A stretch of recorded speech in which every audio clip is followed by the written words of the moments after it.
Hey guys, we're back again. It's the middle of winter and we're looking forward to another wisdom session with you. And this one's a really action-packed one. It is. It's an absolute cracker, guys. So you've got to get on board and look forward to seeing you.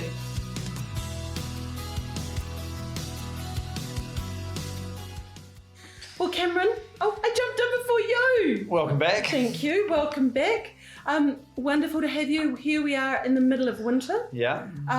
June. It's late June and there's been a lot happening. So I'm going to touch on the awards because I always think it's important. I know you don't want me to, but I like to let people know that you've just been acknowledged at the International Harcourts Awards. Yeah. The #1 consultant internationally, so 10 countries and nearly 7,000 agents. Yeah, it's pretty good. It's huge. No. So I love to let people know that. And I think the journey that you've had throughout your real estate career has been immense. And so for you and I, we're going to share some of the background to that and some of the things that we hold ourselves accountable to. Yeah. Mantras. But any comments on those kind of real estate accolades? I mean, I'm trying to tell people that I don't like the accolades anymore, but there's a part of me that does. I don't like standing up there in front of everyone and getting the awards, but obviously it's a wonderful pat on the back to get for myself and for my team because you can't do it by yourself. I love how you say that. I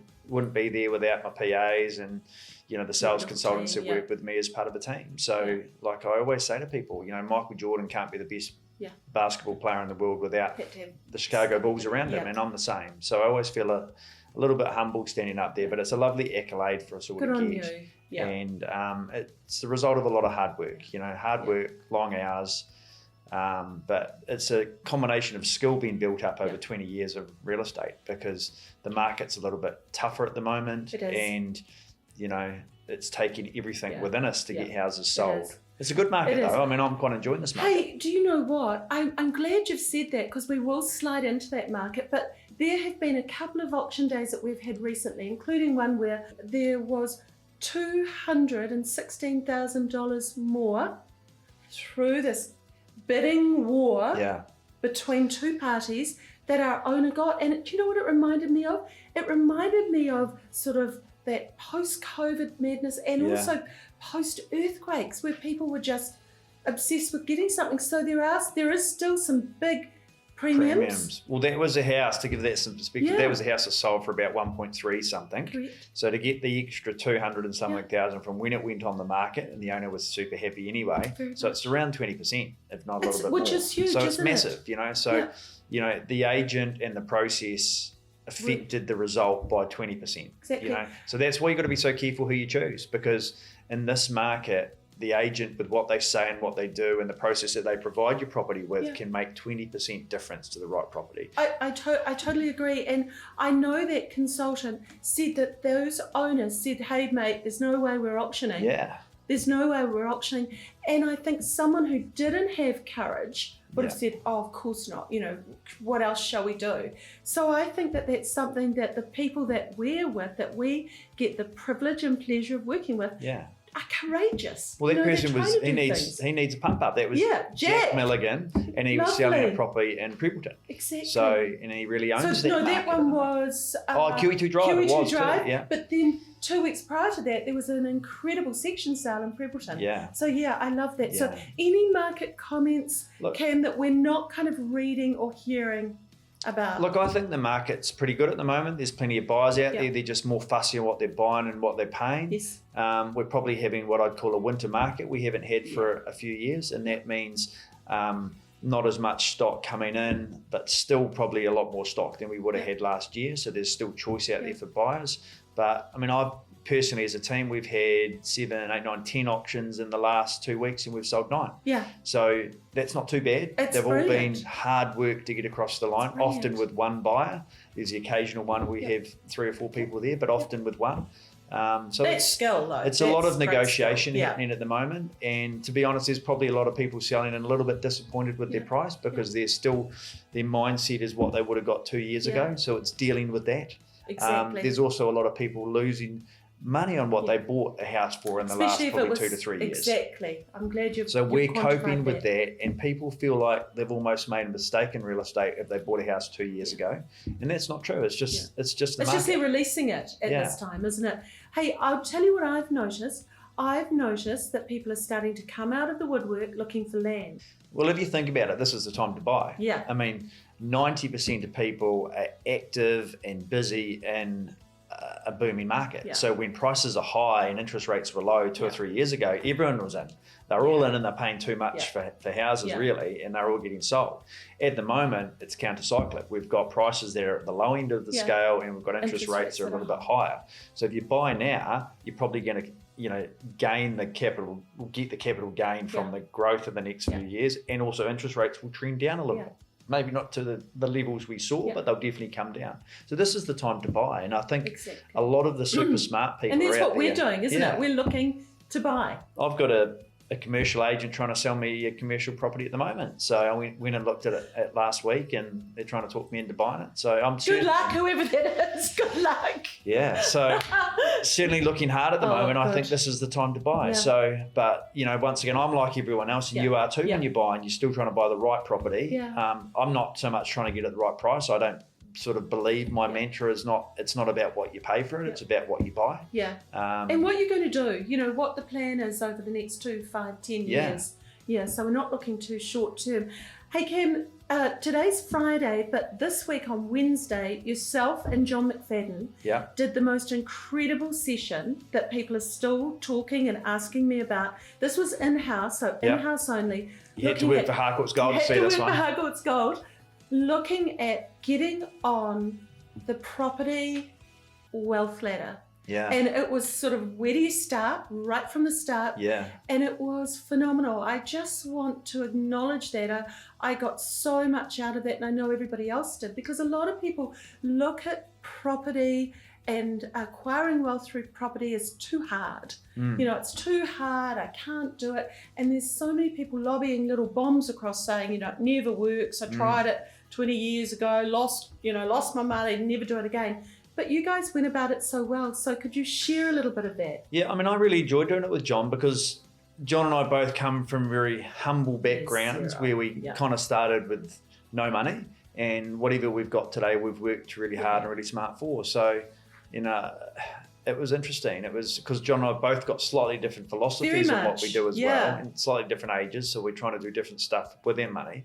But I mean, I was probably lucky enough to come from a family that we didn't believe in investment properties, and we didn't have investment properties. And I kind of wish that Mum and Dad did, And I think they'd be in a little bit of a better place financially now if they did. I remember when I started real estate 20 years ago, because I wanted a sale property, I was trying to talk Mum and Dad into buying a little 2-bedroom unit, and they never did. And now 20 years down the track, I look back and I think if they had that property that I was trying to sell them all those years ago, it'd be worth a lot more money than what they could have bought it then for. And it was something like 140, 150,000 they could have bought it for, and now it would be worth, in the fives probably. So it would have changed Mum and Dad's lives when they retired. So it's as simple as that. Everyone makes real estate and property investment seem hard and difficult, but it's not. The people that just do it actually just find it's quite simple, because it's as simple as buying the property and just keeping it. But as you get further into it, it's about really knowing your plan as a person, what you're trying to achieve. Are you wanting cash flow? Are you wanting capital gain?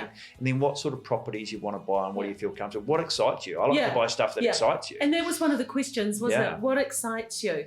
But it was such a brilliant, brilliant session. And I think it's probably, we're not the sort of company we're not out there selling units, or we're not a company that specializes in property investment. But I think being around people that are wise and, and have had a modicum of success in that space is a handy thing. We may open that up to the public.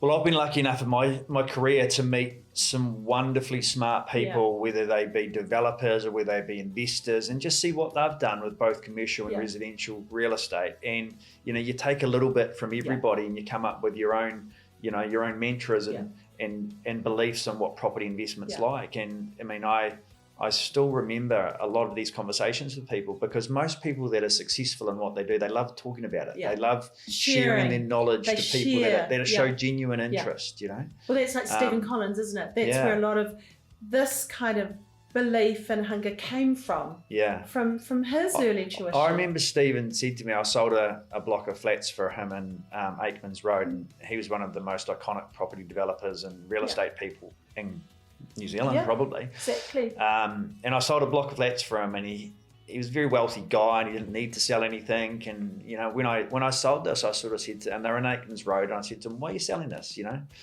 and what are you going to do?" And he said, "Oh look, real estate's a little bit like what Kenny Rogers says. You've got to know when to hold them and when to fold them. And I just think it's a good time for me to get the money off the table. I don't want to develop the site or keep the units anymore, and I can use this money to do other things, you know."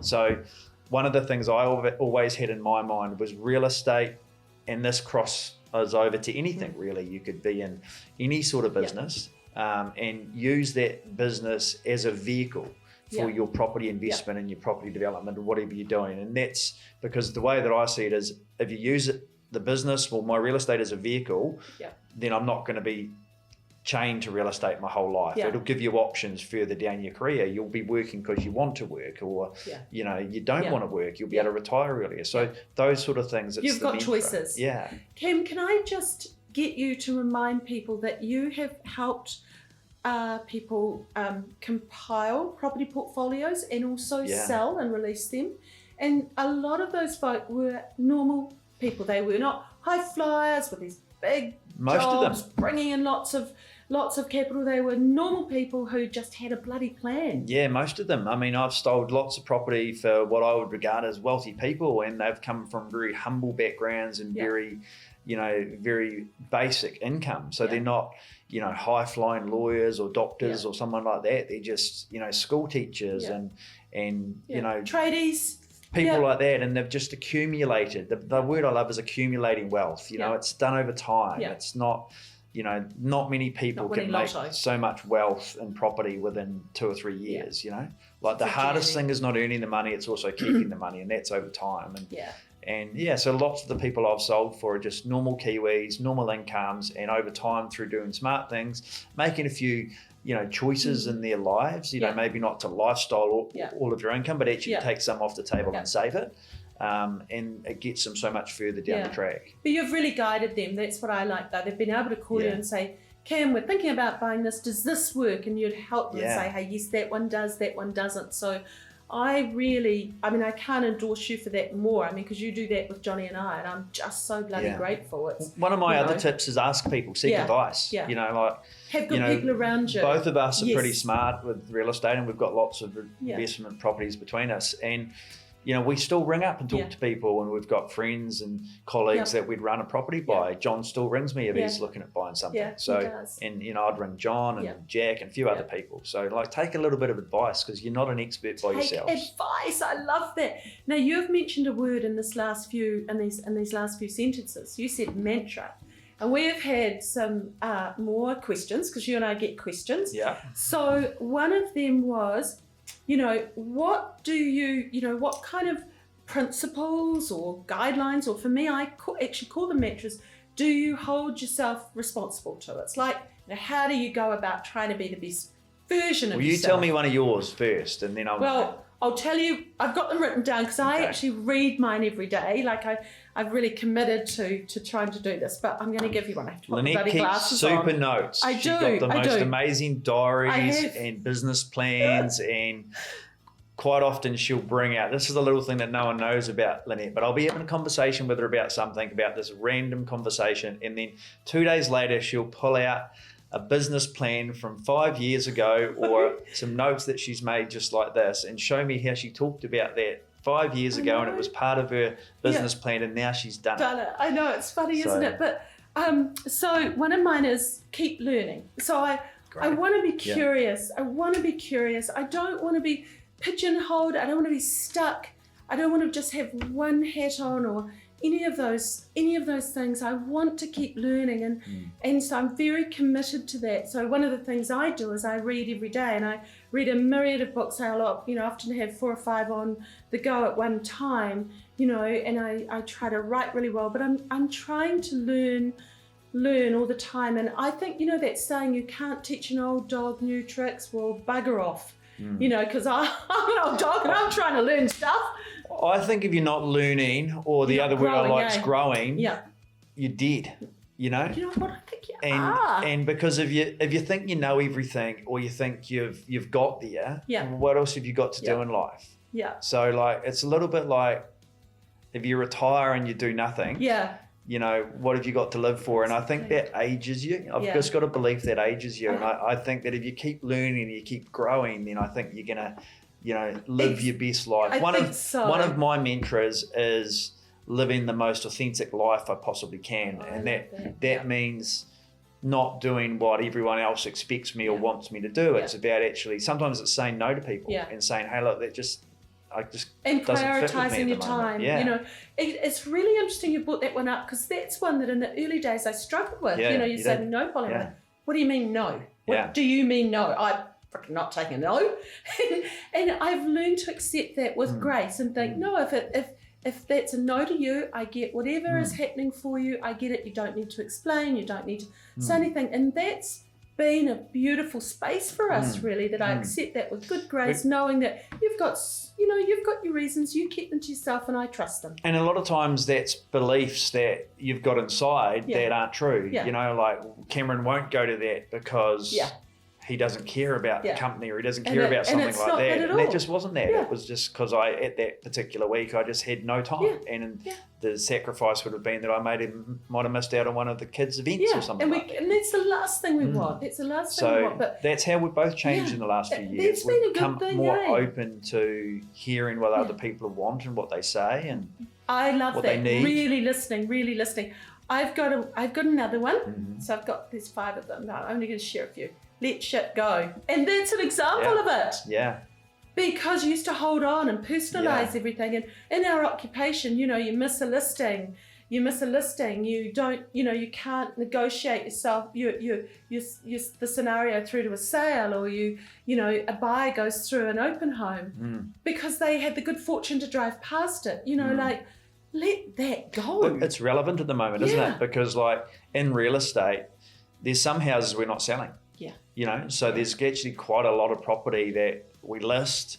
We go through a marketing campaign, and usually it's because the owners want too much money. Like if the process has been really good behind it, some people just won't meet the market, their belief system is such that their armour is such, their friends that they know got more than this, and they want to get the same as their friend. Like we have a lot of that, and all of those sorts of things. And you're right. Well, a lot of people saying to me, we're going to sell next year. We're going to wait for the market to get better. Well, so is everybody else. You're not going to miss this. It's still going to be a crowded field. It doesn't make any difference. Like if you're buying and selling or using the money in the same market, it's better. You're often better to take the so-called loss. You haven't lost anything, and actually put the money into the market or a business or whatever in this cycle. Absolutely. Because it's all the same. You might sell your house in 2 years' time for a little bit more money, but then what are you going to do? Pay a little bit bit more, right? And everything's going to be a little bit more. A lot of people, I think, making bad decisions at the moment. There's a lot of people that are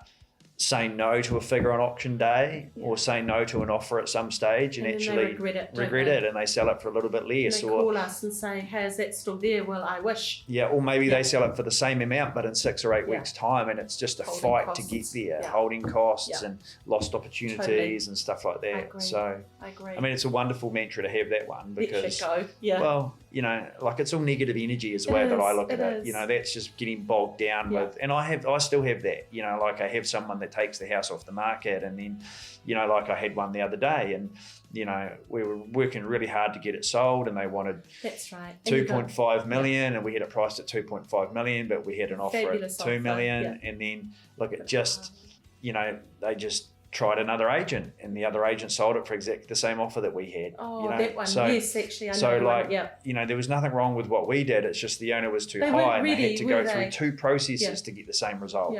And it kind of pisses you off. Like I'd done the job.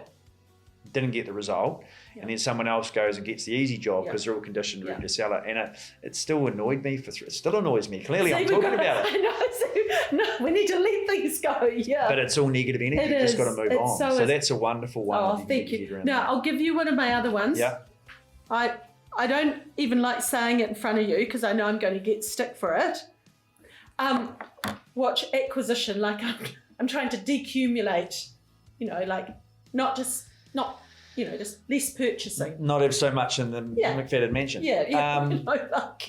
Yeah, it's cool. You've got to do what's right for you. I think if you want stuff around you, then that's the right thing to do. I think that if it makes you happy, then you just do it. Well, it's got lots of memories, but I'm trying to sort of just think, do I need it rather than do I want it? And, I guess that's why we've got a staging company between us, so I can keep doing this. Well, Lynette's just had a birthday lately. Yeah, I have. And she's actually difficult to buy for, but also easy to buy for within one respect as well, because she owns everything in Christchurch pretty much anyway, as far as knickknacks and paintings and all sorts of things go. So, it's hard to get something that she hasn't seen, but she likes the simple things in life. The card that you give her written on is probably the most important part of the present. It's huge, yeah. Well, I keep them all. I keep all of yours. I keep John's. I keep Trelisa's.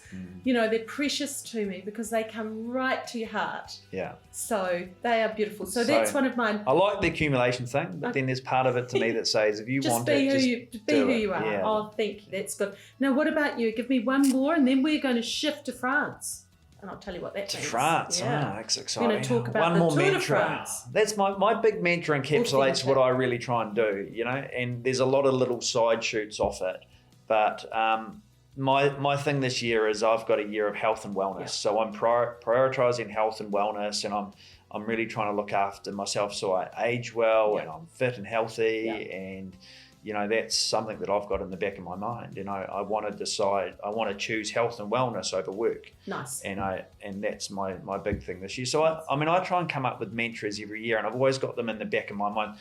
Lynette writes them all down. I have these things in my mind, But you're probably holding them better than I. I still write all my business plan down every year, but a lot of these beliefs and mantras I've got in my mind, and they just sort of tick over in my mind. And sometimes I'm sitting in the car and I just think, I've just got to, just comes to mind, and I think that's a wonderful way to do it. But health and wellness for me. Perfect. Okay, so we have talked recently and it's been a fantastic thing for us.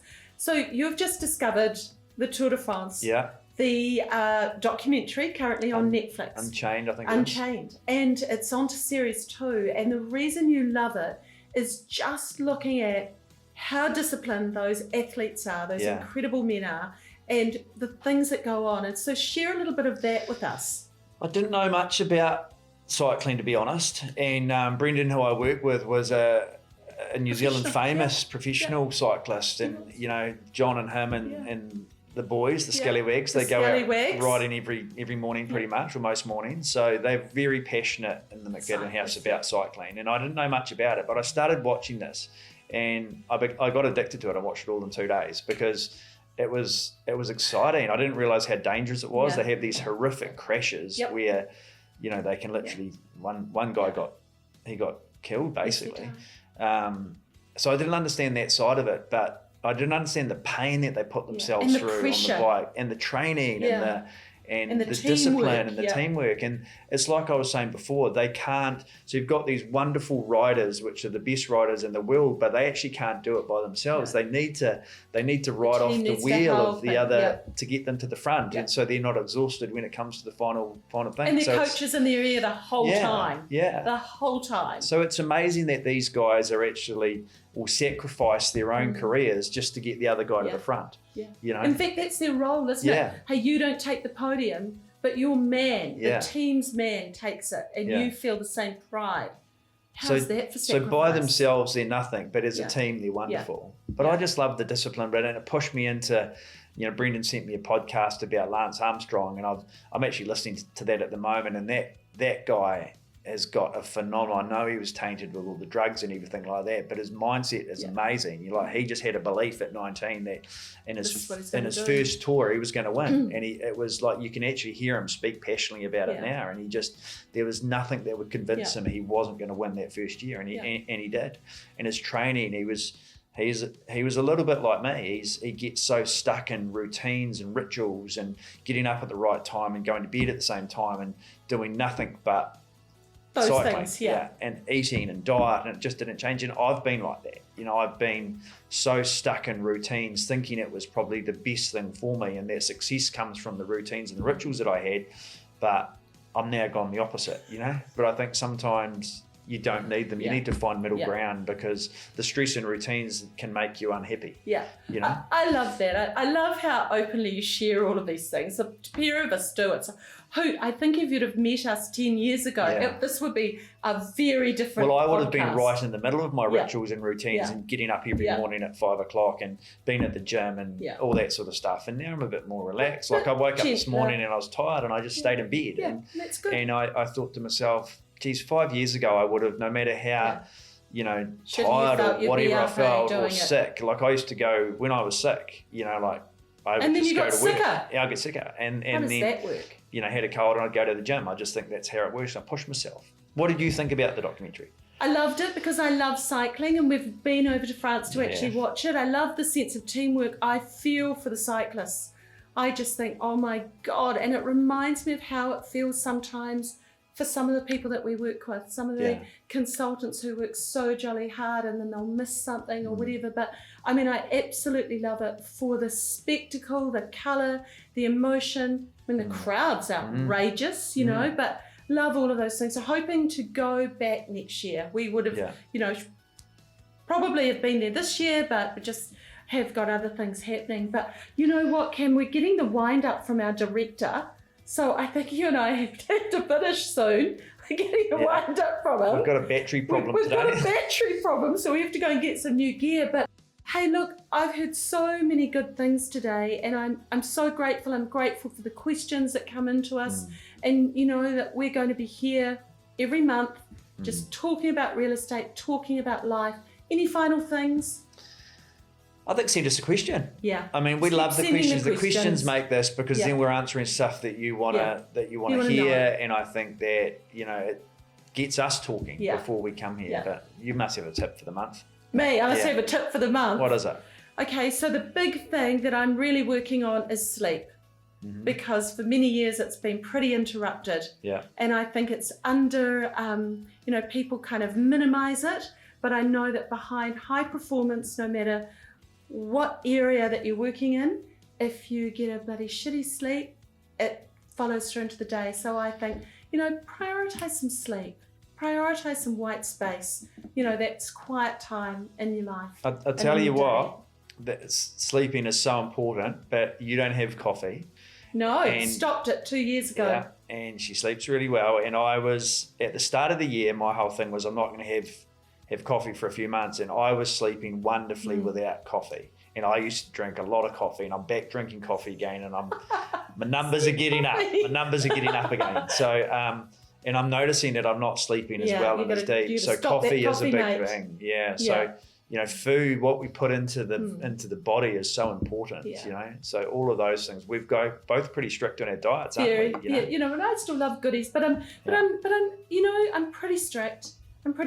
Cut out the meat, all of those. Opposite to me. Yeah, complete opposite. So, try to eat just organic. So, but I feel good in that space. I feel good in that space. It's a nice place to be. As is having this time with you, Kim. I've loved this as always. Hey, before we leave, I can't. We've talked about cycling. Don't want to leave that subject without mentioning Hayden Ralston, because. We have the good fortune to work with a gentleman that's actually ridden in the Tour. So, look out for him. He's we've got 3 Olympic athletes. We've got Hayden. We've got Ralston, Lydia. We've had Lachlan. Mark Brownlee, who was a double Olympian. So we've got Casey Lalala as well, who's an All Black. So we've got a wonderful team. We're lucky within Harcourt's Gold to be surrounded by such wonderful people, because as you can see from the Tour de France, a lot of those disciplines transfer to business and to life, and I learn a lot from those guys. Just even I actually had an hour one-on-one with Lydia yesterday, and we were talking about just that. Actually, we're talking about the Commonwealth Games and the Olympic Games and the training they used to do, and how she was Hours. specialising in one of the strokes, yep. but she could do them all really well. And there was just a little bit of difference between how well they did one stroke rather than the other stroke. And that was the little bit of difference that made them Olympic in that one and not in the other one. Yeah. So It's amazing. it was interesting. The same in business. Right. You know, the difference sometimes is only incremental, but could have massive results the other end. Exactly. So there we go. We will be back very, very soon. Look forward to it. Don't forget those questions. Don't forget the questions. Stay warm.